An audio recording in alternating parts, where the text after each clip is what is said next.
Today we're going to look at 3 easy ways to make your own butter at home. We'll try it with a KitchenAid mixer, a manual butter churn, and even just a simple mason jar. It's a simple skill that's fun, useful, and might just come in handy someday. And at the end, we'll see which method we like the best. Now, for all 3 of these methods, you're going to need heavy whipping cream. And it's very important that you leave this out of the refrigerator for 1 to 2 hours before trying to make your butter. If you don't, the churning process could take 2 to 3 times longer. So definitely leave this out of the fridge for at least an hour before getting started. So first, the KitchenAid mixer. First, we need to attach our whisk, then we'll pour in the heavy whipping cream. For this, we are going to use 16 ounces of heavy whipping cream. Then we turn on the mixer and begin the process. After about 8 to 10 minutes, it will start to turn creamy, as you can see here. Then, not too much longer, it will separate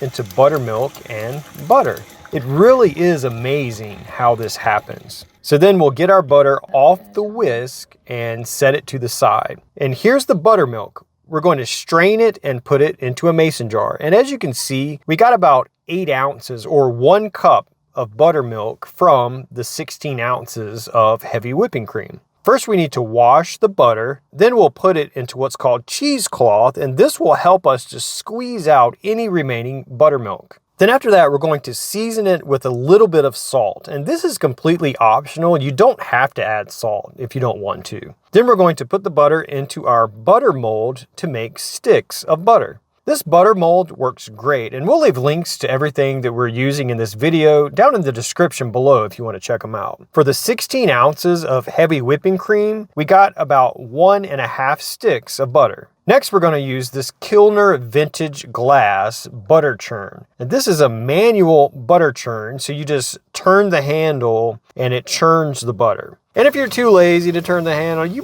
could even use a drill like this, but we're going to do it the right way. So first we add our 16 ounces of heavy whipping cream. Then we simply put the lid on, and it has these clips on both sides, so you want to make sure they're clipped on good. Then you simply turn the handle. And we found that putting the jar on something to help it not slip and move around helps a lot. So we are just using a non-slip pot holder that we have. So you just keep turning the handle, and you can see it has these gears that turn the agitator that churns the butter. It really is neat how this works. And after about 10 minutes or so of turning the handle, the buttermilk will separate from the butter, and you'll find that you cannot even really turn the handle anymore. So that's how you'll know that you're done. So then you take the butter out of the jar, rinse it, squeeze the buttermilk out, and again, you can use cheesecloth to help with this. Then you add salt to the butter if you want to, and then put the butter into the butter mold. With this method, we got another cup of buttermilk and just about another 1.5 sticks of butter added to our butter mold. You can also use just a plain old mason jar with a lid. And for this method, all you have to do is add your heavy whipping cream, put the lid on the jar, and shake the jar continuously for about 10 minutes. And out of all 3 methods, this one is my absolute favorite because it's simple, you don't need any special equipment, and it just works. After 10 minutes or so, you'll see that the butter has separated from the buttermilk, and you simply repeat the same process as before for rinsing and straining the butter and getting it into the mold. Again, we got about 1 cup of buttermilk and 1.5 sticks of butter, which gave us a little extra that we couldn't fit into the mold. So once you have the mold full of butter, you put the lid on, and then you put it into the refrigerator and leave it overnight.